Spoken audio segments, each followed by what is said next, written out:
नमस्कार, insider live देख रहे हैं आप। देखिए, मुकेश सहनी अब विधानसभा चुनाव से पहले मास्टर स्ट्रोक चल दिए हैं। जिस तरीके से वो ऐलान करते हैं कि हमारी पार्टी अगर विपक्ष राजद अगर जीतती है तो तेजस्वी सीएम बनेंगे, हम तो डेप्यूटी सीएम कंफर्म है बनना, खुद से ही भविष्यवाणी कर लेते हैं मुकेश सहनी।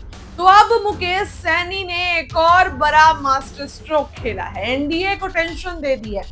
देखिए, मुकेश सहनी बेगूसराय पहुंचे थे और बेगूसराय पहुंचने के बाद मॉडर्न सिटीजन पार्टी को जो है वीआईपी में शामिल कराया और मॉडर्न सिटीजन पार्टी की जो राष्ट्रीय अध्यक्ष थी किरण देवी, उनको खुद मुकेश सहनी ने सदस्यता ग्रहण करवाई वीआईपी की।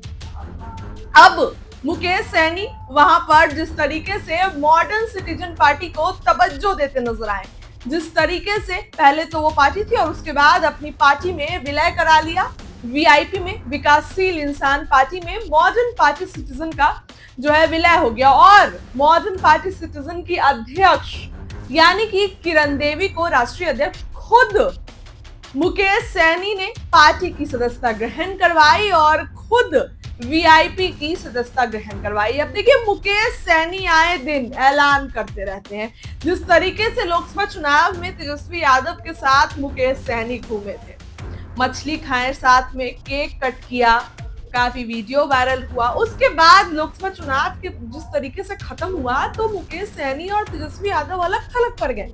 पिछले साल जुलाई में जिस तरीके से मुकेश सहनी के पिता की हत्या कर दी गई, उसमें सबसे आखिरी वो तेजस्वी थे जो मिलने गए मुकेश सहनी से। उससे पहले तो एनडीए के नेता जाकर मिलते हैं मुकेश सहनी से, तेजस्वी तो सबसे आखिरी रहते हैं।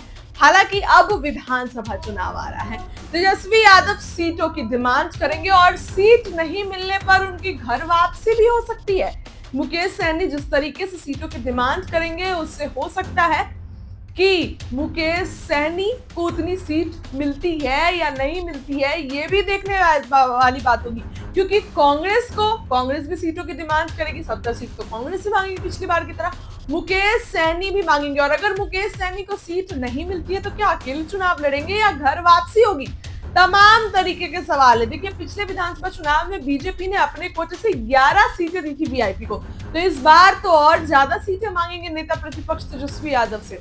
लोकसभा चुनाव में इन दोनों की दोस्ती जिस तरीके से दिखी है, उससे तो यही लगता है। फिलहाल मुकेश सहनी दमखम से तैयारी कर रहे हैं काफी ज्यादा।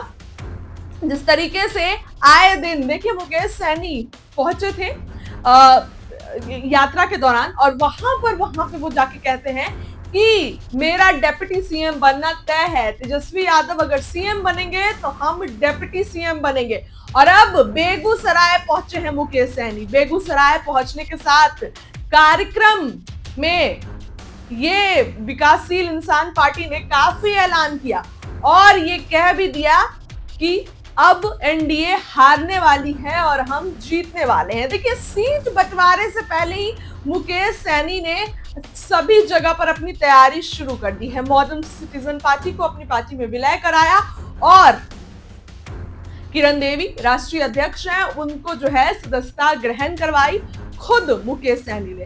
अब देखिए, जिस तरीके का माहौल बना रहे हैं, मलाहों का बड़ा नेता कहे जाते हैं मुकेश सहनी, और मलाह जिस तरीके से आप देखिए तो मुकेश सहनी को एक वोट जाता है, लेकिन एक सवाल खड़ा होता है, मखाना बोर्ड बिहार को बजट में मिल गया है शुरू करने के लिए। तो अगर हमने आपको खबर बताई थी कि मखाना बोर्ड से सबसे ज्यादा फायदा मलाहों को होता है, तो इस बार क्या ये मलाह मुकेश सहनी को वोट देंगे या इनका वोट एनडीए को जाएगा? देखिए, सवाल कई सारे। हालांकि मुकेश सहनी का एक बड़ा वोट बैंक जो भाजपा से दूर है, इस तरीके से मुकेश सहनी महागठबंधन में शामिल हो गए।